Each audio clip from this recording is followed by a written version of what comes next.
Telefon şıngırap attı. Kıyas anın үнün köpkö ugup jatıp araң oygondo.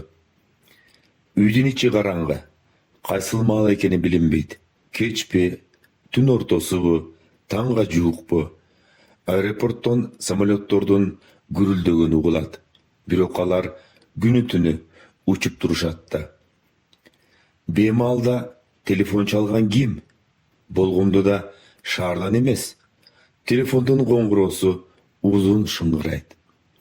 Hey, telefon şıngırap atat, dedi ayalın türtüp. Birok ayalı oygonu vermedi. Turuğa tura geldi. Stuldarga çalınıp barıp trubkan aldı. Alo?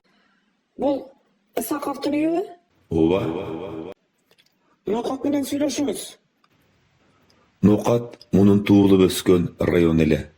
Ал жакта анын көп сандаган тууган уруктары жашайт. Атасы, апасы, ага инелери, эже карындаштары, жеңелери, тайнеси. Бирок алардын эч кимиси мынтип беймалда телефон чалышчу эмес. Ало, деген эркектин үнү угулду. Кыяз үндүн ээсин тааныган жок. Бул ким? Деп сурады. Мен Кыяз, dedi Ноқаттык. Жолдошмун. Кайсы жолдош? Кыяз Ноқаттан кеткенден бери 18 жыл жаңырды. Ал эми Ноқатына жылына бир жолу барат. 2-3 күн туруп кайра баса берет. Бара-бара элден, жерден жат болуп, жердештердин кээ бирин унутуп да келатат. Кайсы жолдош? Тигил адам мунун аялдап калганынын себебин туйду окшойт. Жолдош, пошточумун, dedi кошумчалап койду. Жолдош аке, dedi Кыяз ошондо гана.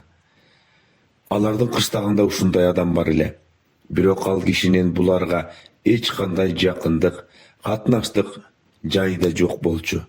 Шондуктан анын телефон чалышы, болгондо да түндөлөп чалышы мурдагыдан бетер сырдуу көрүндү. Кош, телефон çalıp kalıpsız. Kıyas, sen bir ayılga gelip ket, Yuka. Taynen uğurup kaldı. Taynesin burada dele uğurup жүргөн. Karı kişi da.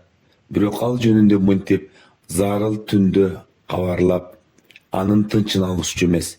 Демек, бир адиса болгон көрүнөт. Эмне, катуу ооруп атабы? Деп сурады Кыяз. Тиги кишиден түгүзүүрөөк маалымат алыш үчүн. Кыйла бар, деди жолдош пошточу. Келишим керек. Демек, бир адиса болгон деп ойлоду Кыяз кайрадан. Бирок анығын билсе болот эле. Эгер ооруп гана аткан болсо, бара албайт. Эмки жумага чейин авторефератын тапшырышы керек. Айдын аягында диссертациясын коргойт. Ак окус кемпир бир нерсе болуп кетсе, Кудай мунун бетин ары кылсын, албетте анда барууга туура келет. Бирок муну кантип билесиң? Түз эле өлдүбү деп сурашка оозуң барбайт. Тиги киши оозу мурду кыйшайбай туруп сураганын көр деп жаман көрүп калышы мүмкүн. Кыштактын адамы да. Эми кантемин? Деди Кыяз өзүнө өзү. Бирок мунусу оозунан чыгып кетти. Иштерди эмне кылам? Иштериңди 2-3 күнгө кое турасың да, dedi почточу. Келбесең болбойт. Кемпирдин көңүлү ооруйт. Кыязды үгүттөп аткансыйт. Жок, кемпир бир нерсе болгон. Болбосо да акыбалы начар көрүнөт.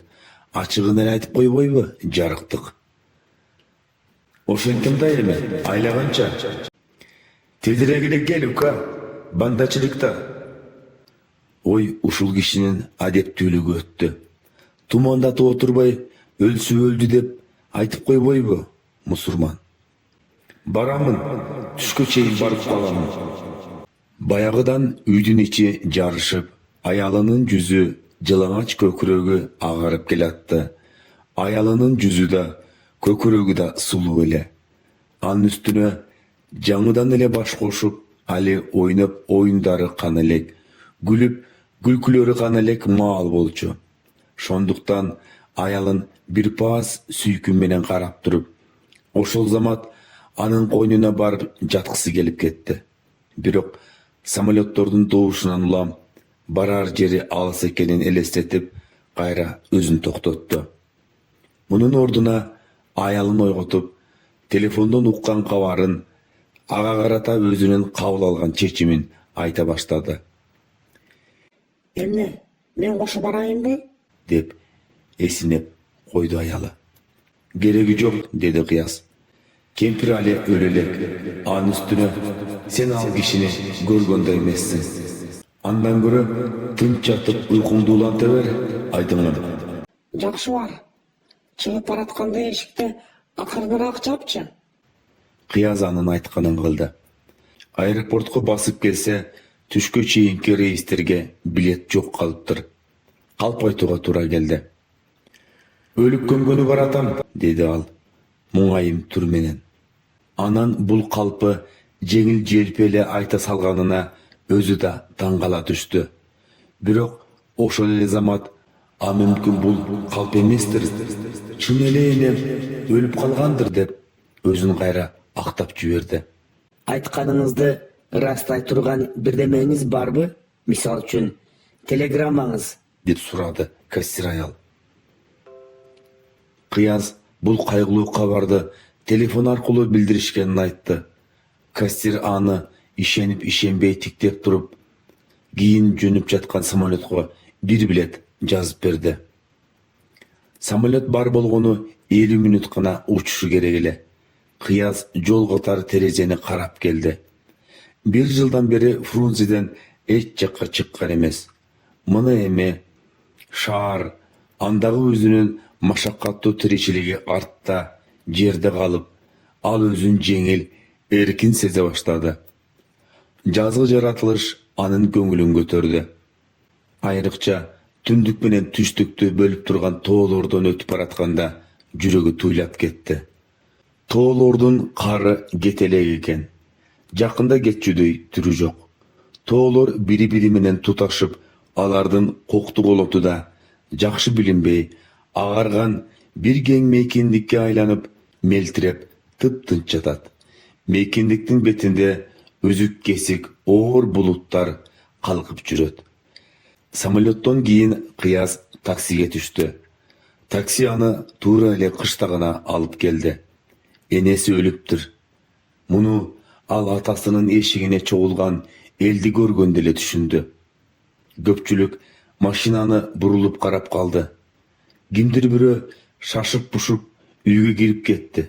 Ошол замат тынч турган үйдөн ый угулду. Дагы бирөө топтон бөлүнүп Кыязды утурлай жөнөдү. Жолдош почточу экен көрсө. Келдиңби ука, деди почточу. Кыязга нары бери колун берип. Эми мен эмне кылайын деп сурады Кыяз андан. Башка кеп сөзгө келбей туруп. Ал дароо өзүн жоготуп койду. Бирок күйүттөн эмес, күйүттү али сезилек. Жөн гана өзүнүн жаңы акыбалынан шаштысы кетип калды. Жашы 35ке келип, ал эми өлүм житим дегенди башынан өткөрө элек болчу. А бул жерде тайнес өлүп жатат. Тигинде бир айылдын эли аны жабалактап карап турат. Эмне кылышы керек? Ыйлап мени ээрчи, деди почточу. Кыяз ээрчиден ээрчиди, бирок ыйга даяр эмес эле. Ал өмүрүндө өзгөгө ыйлап көрбөгөн жан. Тигил турган элден сүрдөп, баштагандан тартынып, шыпылдаган почточунун артынан шыпылдап басып кете берди. Өкүрбөйсүңбү? Деп шыбырады почточу. Ага кыйгач кайрылып. Анын сөздөрү жемеге окшоп турду. Кыяз бар тобукелеге салып, энем ой, деп кирди. Бул сөздөрдү ал жөн гана сүйлөп койбостон, ыйга мүнөздүү обоңго салып, созуп, муңдуу кылып айтып атты. Бирок көзүнө жаш келген жок. Шондуктан курган көздөрүн элден жашырыш үчүн плашынын чөнтөгүнө колун салып, жүз арчысын издей баштады. Кол салган чөнтөгүндө жүз арчысы жок болуп чыкты. Ушул тапта анын оюн түшүндүбү кимдир бирөө чуркап келип, колунан портфелин ала койду. Кыяз бошо түшкөн колу менен башка чөнтөгүнөн жүз арчысын таап көздөрүнө тутту. Почточу экөө ээрчип келип, ый чыгарып аткан үйгө киришти. А дегенде далиске, кийин төркү бөлмөгө киришти. Бөлмөнүн ичи караңгы экен. Кыяз босогого чалынып, почточунун далысын сүзүп алды. Ошондо жүз арчысын жылдыра берип, ыйлап отургандарды чала була көрүп калды. Ыйлагандардын баарысы өзүнүн туугандары болуп чыкты. Атасы, апасы, ага инилери, эже карындаштары, жеңелери. Баарысы жалгыз кишилик жыгач сөрүнү тегеректешип, тикесинен ыйлап турушат. Сөрүдө энеси жатыптыр. Суу кезинде бүкчөйүп жүрчү кичинекей кара кемпир. Эми буттарын сунуп, боюн түзөп, узун болуп калыптыр. Үстүнө жабылган кара бакмалдан анын эч нерсеси көрүнбөйт. Кыяз энесинин жүзүн ачып көрүшү керекпи? Биле албай койду. Жүрөгү эчтеме дебеди. Ал салт боюнча кандай болоорун ал билчү эмес. Шондуктан энесине 2 кадамдай жакын келип, кимдир бирөөнүн катарына туруп алып, мурдагыдай эле энемой деп өкүрө берди. А көз жашы дагы эле келбей атты.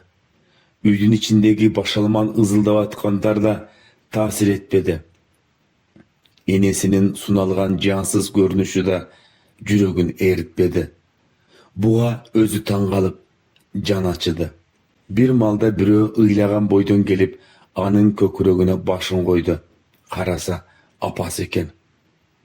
Апасы өзүнүн обондуу ыйына кара сөз кошуп атты.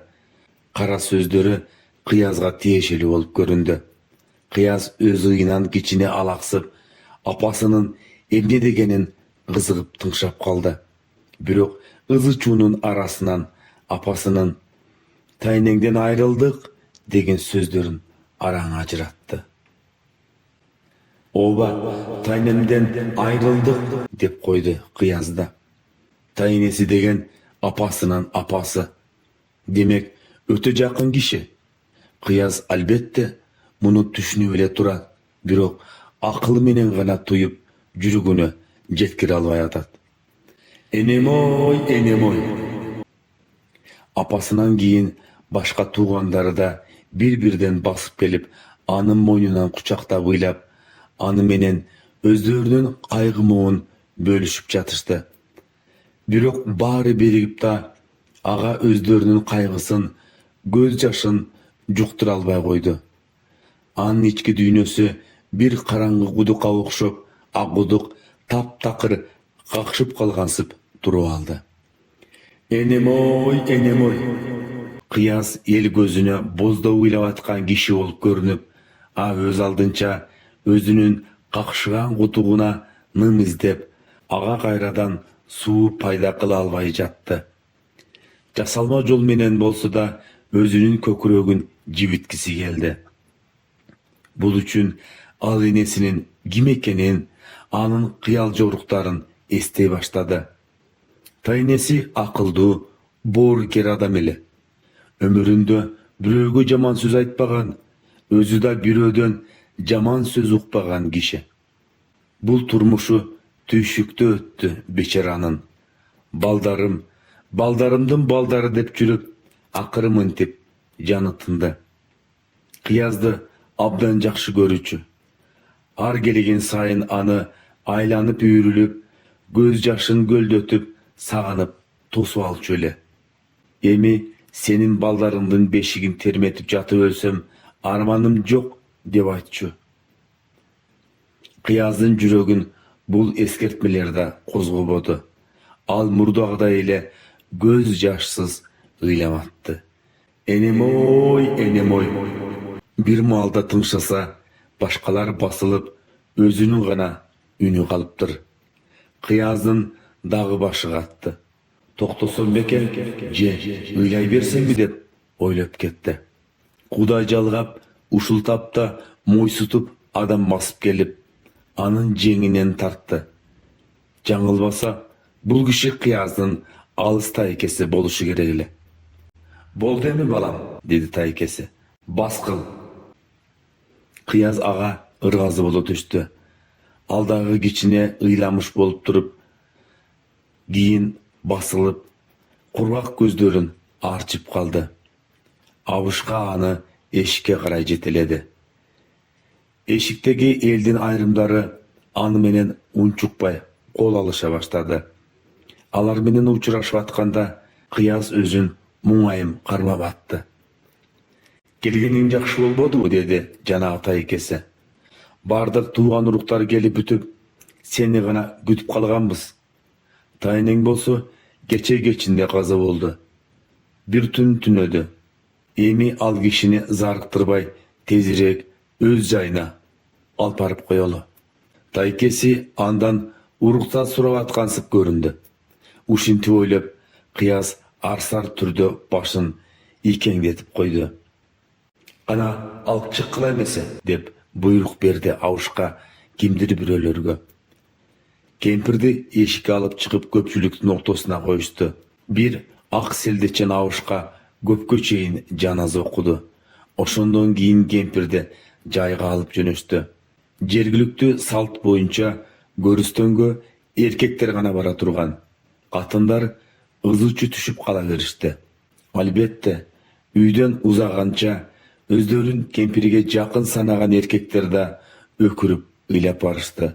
Кыяз үчүн бул дагы бир сыноо болуп, ал андан да өтө албады. Анын кудугу дагы деле какшып турду.